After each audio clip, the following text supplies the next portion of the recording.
Rich Girl Mindset 帮我去整顿我自己的财务，让自己生活变得更有底气的一种方式。30年之后，如果是以大盘可能7% 左右来计算的话，它就会让你产生差不多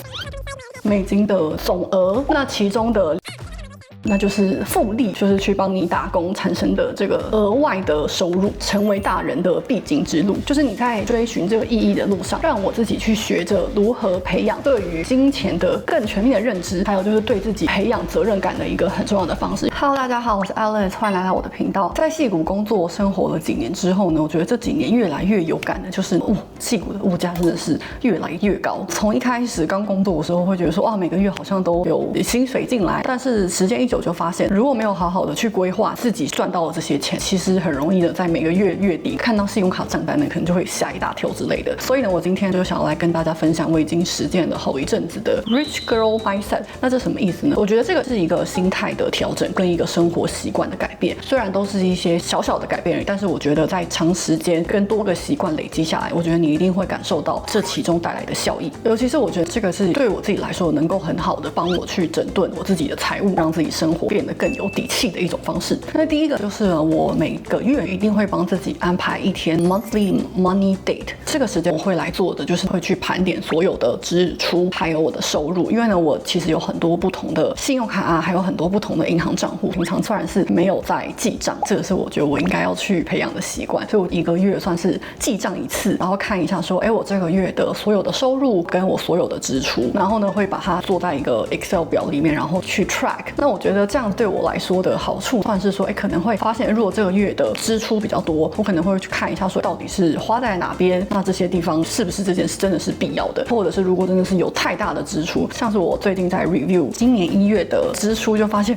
竟然有一张信用卡的花费快到1万美金，就有点吓到。可是后来就发现说，原来那个算是我预付了一些款项，所以才会有这些支出。所以我觉得就是每个月我自己会给自己一个时间，算是去不带有任何有色眼镜，没有任何 bias 的去检视我自己的收入还有支出。那我觉得每个月如果你都有好好的 keep track 的话，你可能就会对自己的收入支出 pattern 会有一定的了解，那这样比较不会有 surprise 的情况发生。那在这个每个月的盘点的时候，我也会去看我自己所有的订阅的服务，是不是会有我根本不需要订阅，然后还每个月白白付钱的服务。那这个其实就之前发生过几次，就是因为我忘记我可能之前想要自己尝试 host 一个网站，然后就有订阅像是 GoDaddy 的服务，然后就发现其实我根本没有在用它，或者是像是我之前因为 YouTube 还没有给创作者封面的 A/B testing 的时候，我就有在一个第三方的平台去买了一个 A/B testing 封面标题的服务。那这个也是一个年费，那时候就付了200美金，但因为 YouTube 已经有这个功能了，等于说我这个订阅其实没有什么意义。所以我觉得就是你在每个月的时候，你就可以看有没有什么不必要的订阅。我基本上就是会只维持一些我觉得必要的订阅，或者是说我知道说这个订阅，比如说信用卡它会去 cover 的一些订阅。那这个你可能会觉得每个月就是10几20几美金，但如果你订阅了好多个不需要的，那这样子一整年下来可能就多花费掉你好几千块美金不必要的支出。虽然说这些订阅服务大部分都是要钱，不过呢，订阅我的频道是完全免费的哦。所以大家如果还没有订阅频道的话，赶快去订阅一下吧。那再来，在这每个月的时候，我也会去看我这个月的资金是怎么分配的。然后这个呢，大部分就是去看我的收入跟我的存钱。现在我最大的收入来源还是我的正职工作，但是我正职工作给的薪水，其实在存到我的账户里面的时候，我就会去把一部分的钱存到我的 checking account。这个 checking account 就是会来支付我一个月的，比如说信用卡卡费啊，还有所有的开销，我都会在这个 checking account。但是我也会把一部分的钱直接转到有比较多利息的 saving account。那这 saving account 基本上我就是当做我这个月没有这些收入，这些钱就是放在我的 saving account， 然后去用比较高的利息去帮我存钱的一个方式。那市面上其实有很多不同的 high yield saving 的平台，像我自己一直在用的就是 Goldman Sachs 的 Marcus， 这个没有业配，它的利率可能这几年差不多就是 range 在3.5% 到5% 左右的利率。然后还有像是 SoFi 啊 Will Fund， 或是你可以放在一些定存，就是 CD， 你可能要把钱放在里面6个月或12个月，甚至更久不等，那你可能有更高的利率。那我觉得这些都是不管怎么说呢，3到5%都还是比放在 checking account 像是 Trace 基本上是接近0%的利率呢，就是至少这些都是会帮你去生利息，而不是你就只是单纯的放在那边。我还有一部分的钱呢，是我觉得我可能更长时间不会动用到它，比如说6个月到12个月或者更久之类的，呢，我可能就会考虑去买美国的国债，因为呢买国债的话，它是不需要去缴收税的。那因为这些 high yield saving 的account呢，如果你得到利息，其实都是有相对应的税务需要去处理。那再来呢，第二个我会去做的就是，我觉得我自己会帮自己建立一个延迟满足的这种机制，就是我觉得现在的网络购物啊太方便了，说噗一键下单，然后你又有存你的信用卡等等，你就会常常会不知不觉手滑，然后就会买很多不必要的东西。但我自己给自己的一个rule呢是分成，除了那种基本的就是必须的吃饭啊等等的开销之外，如果真的想买一个东西，如果它是在$100以下的话呢，我可能就会考虑24个小时，等于我睡觉起来呢，我还是很想买这个东西的话呢，那我可能就会去买。那如果是$100到$1000这个 range 呢，我可能就会让自己考虑1个礼拜。就如果我这个礼拜都一直想到它，然后再比如说过了1个礼拜之后还是很想到它的话，那我可能就会去买。那如果是$1000以上甚至更多呢，我可能就会给自己30天左右的 buffer， 真的看看自己到底有没有需要这样子的东西。我就发现大部分的时候，就是过了30天，那些真的是奢侈品，或是我觉得其实不是很必要的东西，在30天之后，一般来说我可能就不会再想要。那有可能是因为有更其他新的 target。不过我自己觉得这个延迟满足的这个心态呢，就是我觉得会让我自己去比较认真的思考，说到底什么东西是我需要的，这些东西为什么我需要它，它可以对我带来什么样子额外的价值等等，我觉得会是让我在这个时间会比较好好去思考的一个东西。但我觉得唯一例外的就是，我觉得我对自己会比较不在这个24小时之内的rule呢，就是机票的价钱。因为我有时候发现，机票价钱有时候我只要犹豫，可能超过2-3天之后，机票价钱呢大部分就是只有往上涨，没有就是往下跌。所以如果真的很想要去这个地方旅行的话呢，我觉得看到机票你觉得是合理的一个 range， 我自己的话呢就是会赶快去买。那第三个呢，就是我觉得要培养 rich girl mindset 呢，还有很重要就是你的日常的生活小习惯，我觉得那算是我自己的 life hack 之类的吧。在平常呢，我觉得我现在会尽量会去避免。第一个我觉得差蛮多，就是我尽量都不买任何的饮料。大家可能有所不知，就是我其实是1年可能顶多买1-2杯就是真奶手摇饮的人，因为我没有很喜欢喝珍珠奶茶这个东西。加上我觉得在湾区呢，其实现在的物价真的非常的高，如果有买一个奶茶或是比较 fancy 的咖啡呢，可能都要$8，甚至我朋友之前跟我说他买一个抹茶拿铁之类要10块甚至更多。假设我每天都花8块钱买一个饮料的话，你一个月下来就有240块，一整年的话你可能就花到$3000在光是喝饮料这件事情上。所以我觉得这个算是一个比较微小的习惯，但是我虽然还是会喝咖啡，不过基本上就是会尽量大部分的时间都是在可能家里泡好啊，或者是出游的时候可能就会带一个自己泡的咖啡，就比较不会买饮料当成是一个 daily routine 之类的。那第二个呢，就是在买东西的时候可能会多花个30秒的时间去找相关的 coupon， 因为基本上我觉得如果是要原价买的东西呢，我可能就会花一点时间去看有没有打折的东西。我自己就会用一些比较常用的就是 Chrome extension， 我可能会就用一个叫做 Honey 的插件，它这个东西可以去帮我看这个 website 它有没有现在可以用的 coupon， 可能差不多20-30%的几率会有一些免费的 coupon 可以用。然后还有一些像是 Rakuten 的像是 cashback 之类，可能也会有差不多2-5% 之类左右的 cashback。找 coupon 我的目标就是不想要再付那些额外的加州的消费税，所以如果能够帮我达到这一点呢，我觉得 OK， 那就是已经够了。那第三个我自己会做的其实是尽量的少去 Costco， 虽然听起来有一点 counterintuitive 嘛，但不过因为我就觉得我自己如果去 Costco 的话呢，就常常会买太多东西，因为它的量我觉得太大了，然后常常会一的是吃不完啊，或是就不想吃这些东西，那我觉得这是一个算是比较浪费的地方。另外一个就是因为其实我平常算是不太常吃零食的人嘛，发现每次去 Costco 的时候呢，逛那个零食摊位就会这好像也不错，那好像也不错，然后每次结账完可能$400-500，他会被自己吓到，所以我觉得我尽量就是少去。如果真的是非一定要去的话，可能就是会写好一个要买东西的清单，然后就是严格规定自己就只能买这个清单上的东西。那再来呢，我觉得这算是一个在美国的 life hack， 就是呢我个人算是非常善用 Facebook Marketplace 这个平台，因为我发现呢它真的是一个很好去销售自己不必要的东西的一个地方。基本上就是我所有觉得我不会再用到的东西呢，我都会放在 Facebook Marketplace 去卖。我觉得它的效果还蛮好的，像是我之前在搬家的时候呢，就把所有我觉得不不必要的家具啊，或是家里摆了很久的一些东西，就放在 Facebook Marketplace。我敢说那一次可能就也赚了$1000-2000左右吧，算是就是还蛮完美的 cover。所以就是我后来就把这些钱拿来再购买一些新的家具。那再来呢，就是关于一些硬体的服务还有设备之类，就比如说之前每年都会有需要去办网络啊，或是办手机 plan 之类的。之前也有曾经尝试过，就我发现说，其实我可以每年到要续费的时候呢，就是在网络上跟客服聊天之类的。因为每年可能每个电信公司啊，或是每一个服务商，它都有不一样的服务，所以我觉得就是有时候可能因为这一年也只要做一次嘛，所以我可能就是会稍微花一点时间去跟客服算是沟通嘛，然后他往往都会给我比较好的优惠。那这样子的话，我觉得这个就是每一个月省下来的钱呢，我觉得其实也是会蛮可观的。那第4点呢，我觉得就是在矽谷科技公司工作的人都必须要学会的一个 mindset， 不管是 rich girl 或是 rich boy， 应该都要学会的，那就是如何去合理的使用公司给你的福利。就像在矽谷科技公司上班，你的福利绝对不只是来自于你的 base salary， 其实这些公司都有提供一些还不错的福利，尤其是现在在物价越来越高的时候，我觉得其实公司有提供早餐啊、午餐啊，还有饮料，我觉得一天可能就可以帮我省下$50左右之类的，因为早餐、中餐还有饮料的开销嘛。这样子，如果假设我一天可能都在公司吃饭吃2餐之类的，这样子一个月20天，一年下来呢，你也算是可以少花$12000，所以我觉得这个算是基本上公司的福利之一吧。然后还有像是之前工作的公司，他们就有提供那种 wellness credit， 就是一年可能有1-2千块左右的钱，这些钱就是你可以去拿来买一些跟身体健康或是运动任何 wellness 相关的东西。那之前在 COVID 期间呢，因为大家都是要 work from home 嘛，所以 work from home 的时候，公司其实也有给一些 stipend，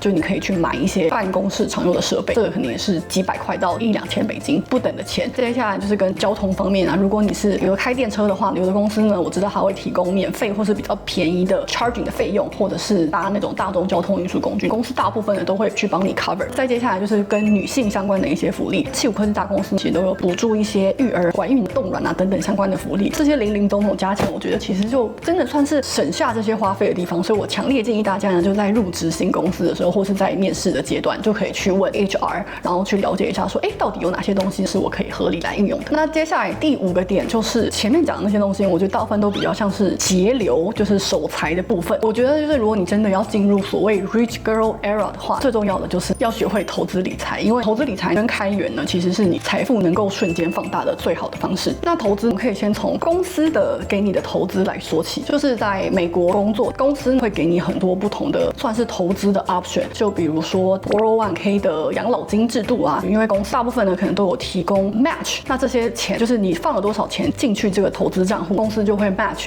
多少的钱到你的那个账户，那这个钱就算是 free money。这个 free money 就是大家一定要记得，不一定说你一定要放满，可能就是你一定要放到你可以拿完这些 free money 的程度。那因为这些 401k 的账户其实它是可以拿来投资的，你就不要把它当成是一个放钱进去的地方，它其实可以帮你投资一些 ETF 的股票。那这些股票呢，就是在近几年来讲，平均都有可能大盘8到10%的收益等等。所以我觉得就是大家在一开始的时候，一定要记得花一点时间去看一下，说你的 401k 的投资组合是不是你想要的。因为如果它有时候系统 default 会帮你选到一些奇奇怪怪的东西，那这个就是可能短时间内差距不是很大，但是你要想这个养老金是10年、20年甚至30年之类的东西，那你如果就是在一开始就设定错误，那可能30年之后的差距就会非常的大。所以大家一定要记得花时间去看一下你自己 401k 的选择。那另外就是你公司如果有提供，就是你可以 contribute 到 after tax 401k 的话，那它这个 after tax 跟 pre tax 的比较不一样的点就是 pre tax 是你在放进去的时候可以节税，你可以抵掉当年的收入。After tax 就是你在放进去的时候，你还是要缴税，但是它在放在 after tax 的所有的投资增长呢，都是不用缴税。那这个就是一个非常大的税务上的优惠，因为就是如果到时候真的要领出来的话，如果你那时候的 tax bracket 还是很高的话，你可能要缴很多的税。不过如果你的钱是放在 after tax 的话呢，你就不需要去缴那些资本利得所产生的税。而且因为其实这个养老金嘛，就算是一个长时间的财务规划，我自己现在的概念就是能够放多少就放多少，然后是用时间的这个复利让这个钱去帮我打工这个概念。现在是用一个假设性来算一个数学哈。如果你现在在美国，你可能可以选择只放 pre tax， 或是你可以 pre tax 跟 after tax 你都放满的话，这两者会有什么样子的差别？就是如果我只放 pre tax， 然后加上公司的 match， 假设一年放了差不多$35,000左右，算30年好了，投入就差不多是$100万。那这个投入呢，还包括了公司的 match。30年之后，如果是以大盘可能7% 左右来计算的话，它就让你产生差不多$300多万的总额。那其中的$200多万呢，那就是复利，就是去帮你打工产生的这个额外的收入。那如果你是行有余力，比较没有其他的压力的话，你也可以选择就是把 401k 呢整个拉满。那拉满1年最多可以存到7万多美金左右。那这样30年可能投入的是200多万美金。30年之后，你可以得到就差不多600多万的这个总额。那其中的可能450万，这些就是你的资本利得。但是因为这边的钱呢，有的是你是已经放在 after tax， 所以这个 after tax 你就不需要去缴这些资本利得的税。所以我觉得就是虽然有一点复杂，不过我觉得大家可以花时间去了解一下，现在自己的年龄在什么阶段，自己对于这个退休金的运用是有什么样子的目标。另外像是 Health Saving Account HSA 呢，虽然每年的钱没有很多，可能就4、5千块美金，但也是因为你可以把 HSA 的钱拿来买大盘，那它这里面的税务它也有税务上的3重优惠。我觉得这算是一个，如果你在美国没有很常会有看病需要的话，也可以把钱放在 HSA。那另外呢，公司如果有 ESPP 就是员工认股计划的话，你也可以用折扣价去买公司的股票。有的公司它会有锁定的一个 period， 那这样子的话，其实你有时候就可以在假设公司股票突然飙涨之类的，那你其实还是可以用当初锁定的那个 ESPP 的价钱买到股票。有的公司如果真的是像之前的 NVIDIA 之类的，它可能员工认股的价钱是10块美金，但现在 NVIDIA 可能已经180块、200块，那这其中产生的资本利得就非常的可观。那除了公司给的投资账户之外呢，其实个人的投资也是非常的重要。像是可能近几年都越来越意识到，钱呢不要只放在银行里面，应该就是要去存在 high yield saving 啊，或者甚至你放在比较稳定的 ETF， 其实每年呢都能带来很稳定，然后时间一久下来都非常可观的复利的收入。像我自己个人就有在投资 ETF 个股，然后呢也有越来越多人在接触关于加密货币等等相关的投资。那如果你是投资的新手小白，可能会觉得说，我不知道到底该从哪里开始接触投资的话呢，就要来跟大家推荐一个交易平台 MyTrade。那 MyTrade 给我的第一印象就是它的界面非常的干净，它的操作起来呢，我觉得也是蛮符合直觉。MyTrade 它一个 App 呢就可以让你交易外汇啊、黄金啊、美股指数啊，甚至是加密货币等等，就是一个 App 呢就可以搞定你这些各种不同的交易，就不用说到处贴来贴去。而重点是呢，就是在 MyTrade 上面的交易它都是不需要任何佣金的，而且它的价差也是相对比较低的，所以可以帮你的交易成本能降到最低。那另外就是我觉得，如果你单纯只是想要学习的话，先从了解行情开始呢。MyTrade 里面它有内建的很多财经日历啊，还有即时新闻等等，那你就是可以去看，让你可以在投资之前呢有更多的财经知识。那另外呢，就是它的安全性也是受到了很多权威机构的监管，所以在确保你的资讯安全上呢，会非常的有保障。另外呢，我觉得对新手最友善的一点呢，就是它可以模拟交易，你可以用平台里面的价钱去练习，然后你可以看一下走势啊，试着下单啊，去模拟这个市场的节奏。那等到你真的有信心了，再决定要不要去投入你的真金白银都是可以的。另外 MyTrade 呢，它也是积极的赞助各种国际的赛事，像是你会看到它是阿根廷国家足球队的官方赞助商，不知道有没有哪一天有办法让我去看一下梅西的比赛呢？所以如果你也是投资的新手的话，想要一个比较生活化、没有压力的方式接触投资的话 ，MyTrade 算是一个蛮适合你的平台。那我会把详细的资讯呢放在资讯栏，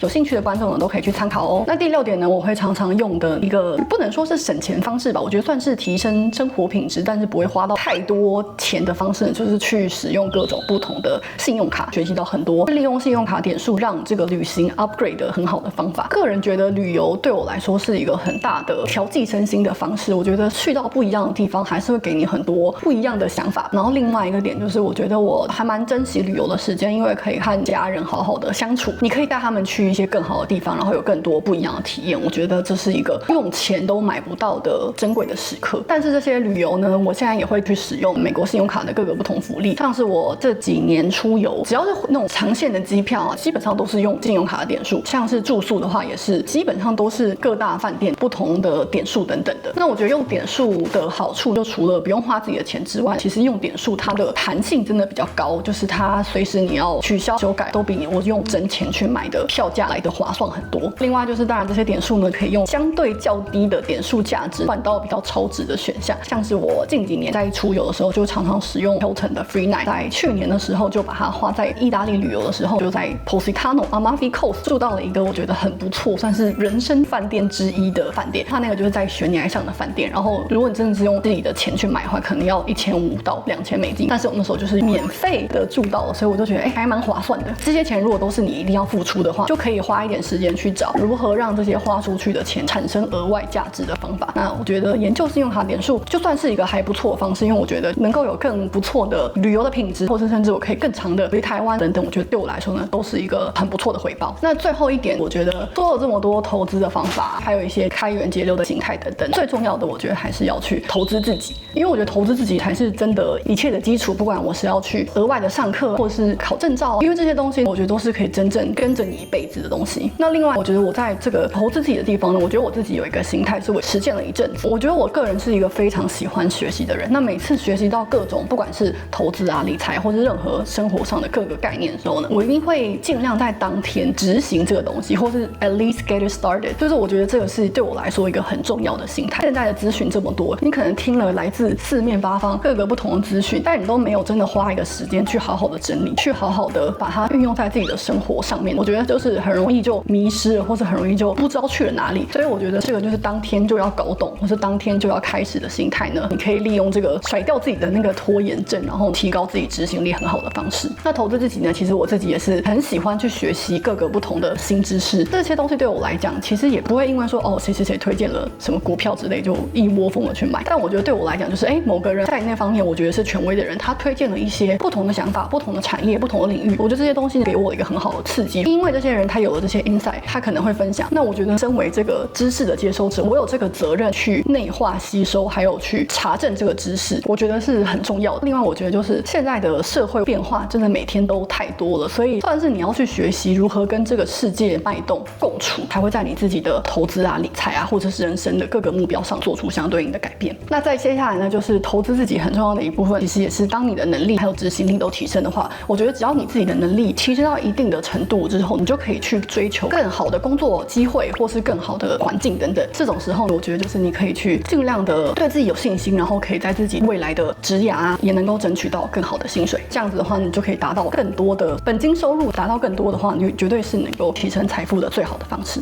讲到这边，可能有人会觉得很好奇说，那 Alice 对你而言，到底赚钱的意义是什么？我觉得这很多人都有自己很多不同的解释。有的人可能会觉得赚钱的意义就是等到累积了一定的财富之后，你就可以去有更多的选择权，可以去选择自己想做的工作，不用再为别人打工，甚至是可以完全不用工作，达到财富自由等等。我觉得这些也都是我之前会想要去努力达成的目标。但是呢，我自己觉得自己对于赚钱意义的概念，对我来说最重要的一个点，就是我觉得这是一个成为大人的必经之路。就是你在追寻这个意义的路上，让我自己去学着如何培养对于金钱的更全面的认知，还有就是对自己培养责任感的一个很重要的方式。因为我觉得可能每个人到了其他人生阶段之后，你可能会觉得说，我是不是不只是对于自己有责任感，我可能要对于其他人，如果需要有更多责任感的话，可能就是我赚钱的意义之一。那另外就是我觉得我个人是一个非常喜欢学习的人吧，所以我觉得能够把这些学习到的知识呢，我真的运用在生活上，对我来说是一个很大的成就感。不在于就是说这个钱这个投入给我带来了多大的财富增长，我觉得对我来讲，只要是今天的自己能够比昨天自己再多学点东西，然后再多一点改变，我自己觉得这样就是非常足够了。好啦，那今天的影片就到这边。以上呢就分享了我在这几年算是有在努力 follow 的 Rich Girl Mindset。那不知道大家有没有什么样的想法或者心得，都欢迎跟我讨论。喜欢这支影片的话，也要订阅、分享、按赞、留言。那我们就下支影片再见啦，拜拜。